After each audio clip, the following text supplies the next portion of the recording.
Hallelujah, praise the Lord. கர்த்தர் உங்களோடு இருப்பாராக. இன்றைய நாள் மெய்ப்பனின் சத்தம் சங்கீதத்தின் புஸ்தகம் 48:12-13 நான் வாசிக்கிறேன். சியோனை சுற்றி உலாவி அதன் கொத்தளங்களை எண்ணுங்கள். பின்வரும் சந்ததிக்கு நீங்கள் விவரிப்பதற்காக அதன் அலங்கங்களை கவனித்து அதன் அரமனைகளை உற்று பாருங்கள்.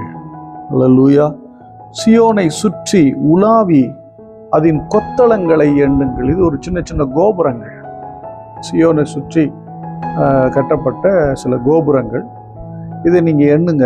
பின்வரும் சந்ததிக்காக இதை நீங்கள் என்ன பண்ணுங்க, அதை பற்றி விவரிக்கணும். நான் நினைக்கிறேன், மேபி இதை குறித்து நான் எப்படி எக்ஸ்பிளைன் பண்ண விரும்புகிறேன்னா, உங்கள் வாழ்க்கையில் கர்த்தர் செய்த நன்மைகளுக்காக நீங்கள் ஒன்றை பின்வரும் சந்ததி புரிந்து கொள்ளும்படி செய்யுங்கள். அதாவது எப்படி சொல்ல வரேன்னா, சிலர் பொருத்தனை பண்ணுவாங்க, ஆலயத்தில் பொருத்தனை பண்ணுவாங்க. ஆண்டவரே, ஆலயத்தில் சாட்சி சொல்கிறேன். இது ஆலயத்தில் அன்னைக்கு சொன்ன சாட்சி அன்றையோட முடிஞ்சிடும். யாருக்கோ ஒருத்தருக்கு அது என்ன பண்ணியிருக்கோம், யாருக்கோ ஒருத்தருக்கு மனசில் ஒட்டி இருக்கோம், ஒரு சில பேருக்கு. அப்புறம் அதோட முடிஞ்சிடும். அது என்னைக்காவது ஒரு நாள் பேசுவாங்க.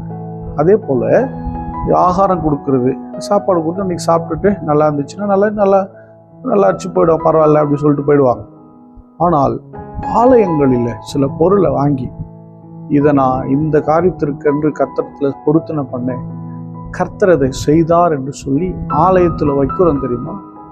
அது பார்த்தீங்கன்னா அந்த ஆலயத்தில் காலகாலமாக பேசும். அல்லேலூயா.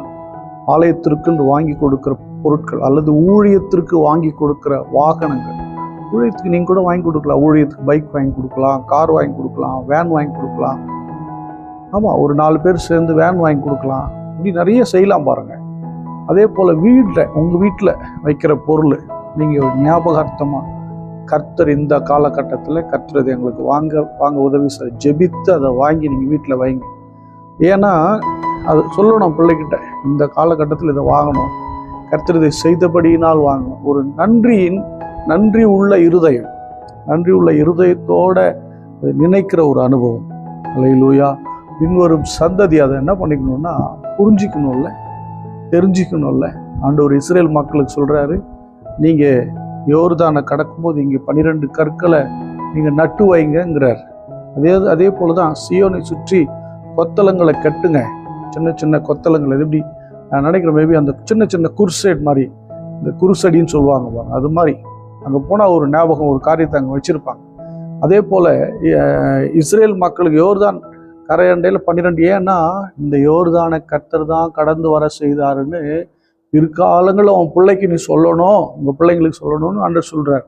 எனக்கு அன்பான தேவனுடைய பிள்ளைகளே, உங்கள் வீடுகளில் தேவனாகிய கர்த்தர் உங்களை நடத்தினார், உங்களை ஆசீர்வதித்தார், உங்கள் வியாதியில் சுகமாக்கினார், உங்கள் வருத்தத்தில் உங்களை பலப்படுத்தினார் என்பதை எல்லாம் நீங்கள் நினைவு கூறும்படி வைங்க. வீட்டில் பொருட்களை ஞாபகமாக வைங்க. திருச்சபையில் அப்படி வைங்க. நான் இன்றைக்கும் சொல்வது, இங்கே முன்பதாக இருக்கிற அந்த ஸ்டீல், அது ஒரு தேவனுடைய பிள்ளை, அருமையான ஐயா டேவிட்னு ஒரு ஐயா என்ன பண்ணார், வயதான முதியவர் வாங்கி கொடுத்தாரு. அவருக்கு சம்பளமே 5000 தான். அந்த 5000ல் 500 ரூபாய் தசம்பாக செலுத்திடுவார், மிச்சம் 4500.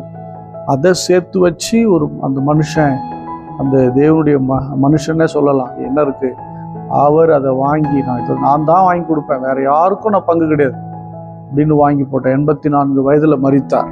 எனக்கு அன்பான தேவனுடைய பிள்ளை, இதனால நான் ஏன் இதை நான் சொல்றேன் அப்படின்னா, நம்முடைய பெயர் சொல்லும்படி ஒன்றை நிறுவனம். ஒவ்வொரு குடும்பமும் நீங்க என்ன பண்ணணும், ஒரு திருச்சபை கிராமத்திலேயோ ஏதோ ஒரு ஊர்லயோ ஒரே ஒரு சபையாவது கட்டணும்னு பொருத்தனை பண்ணுங்க. அதை சாட்சியாக எழுதி வையுங்கள் உங்க வாழ்க்கையில். அல்லேலூயா. ஆமா, நீங்க நமக்கு என்ன சரித்திரம் கின்னஸ்ல எழுத போறீங்களா, லெமன் அதாவது லிம்கா ஹிஸ்டரியில் எழுத போறீங்களா, என்ன எழுத போறீங்க? நீங்க எழுதுங்க உங்க சுயசரிதத்தை, உங்க வாழ்க்கை நீங்க எழுதுங்க. எப்படிலாம் இருந்தீங்க, எப்படிலாம் கடந்து வந்தீங்க, நீங்க எழுதுங்க. கர்த்தர் அதை கவனித்து கேட்கிறார். அல்லேலூயா. உங்க பிள்ளைகளுக்கு சொல்லுங்க, உங்கள் பிள்ளைகள் கர்த்தருக்குள்ள பலப்படுவார்கள், பின்வரும் சந்ததி அதை புரிந்து கொள்வார்கள். அல்லேலூயா. நம்ம எல்லாரும் ஸ்தோத்திரம் பண்ணுவோமா? ஸ்தோத்திரம் ஆண்டவரே, நீர் செய்து வந்த நன்மைகள் ஏராளம்.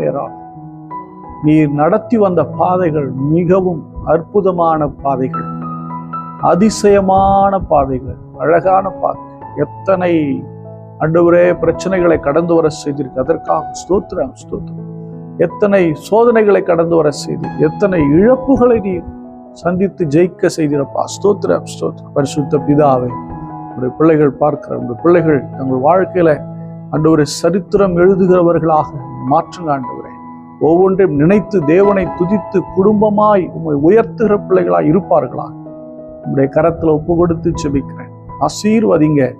இயேசு கிறிஸ்துவின் நாமத்தினால் ஜெபிக்கிறேன் ஜீவனுள்ள நல்ல பிதாவே. ஆமென். God bless you. Bye bye.